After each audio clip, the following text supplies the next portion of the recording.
You are a specialist on education secretaries, former education secretaries, having produced Education Secretary Top Trump, which I would highly recommend as an entertaining game for the whole family. Seriously, she has actually produced Education Secretary Top Trump. She's as much of a nerd as I am. Who's the best one? Who are we having? Who's the best education secretary that we're having to put in our fantasy shadow cabinet?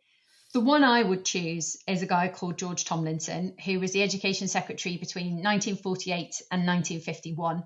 And if you imagine that we're a bit snookered now in terms of situations, he was facing something very similar. So, of course, lots of schools had been flattened by bombing. There was this huge baby boom from 1946 on the way. 1 million children were on the way to school. There was a massive teacher shortage because, of course, lots of graduates had gone to war. People had all moved around, different skills. Universities had been interrupted.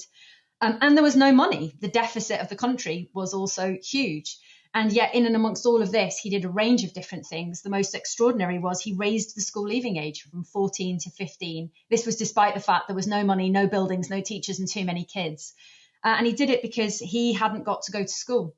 And he always said this was the thing that he'd spent his whole life wanting to be the education secretary so he could fix it.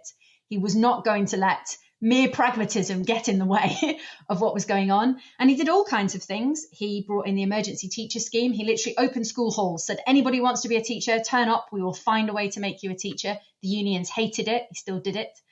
And then the other one he did was he used to work at the Anderson shelters.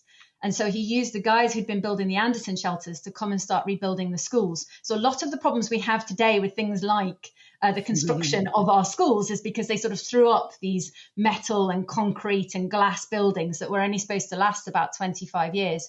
But they did, in fact, last a very, very long time. So for me, he is an extraordinary education secretary, lost really in time. People don't remember him, but the best. Great choice. That's an amazing choice. I want to see the National Theatre do a play about him. They're doing a play about Nye Bevan at the moment. They should do one on this guy. We need to resurrect George Tomlinson as a figure of similar magnitude. We could throw in Margaret Thatcher just because she closed more grammar schools than anyone else. I always like to remind people of that. My was dad will not be happy with me. She was a decent education secretary. Yeah. Despite the milk thing, which everyone is the only thing that anyone remembers.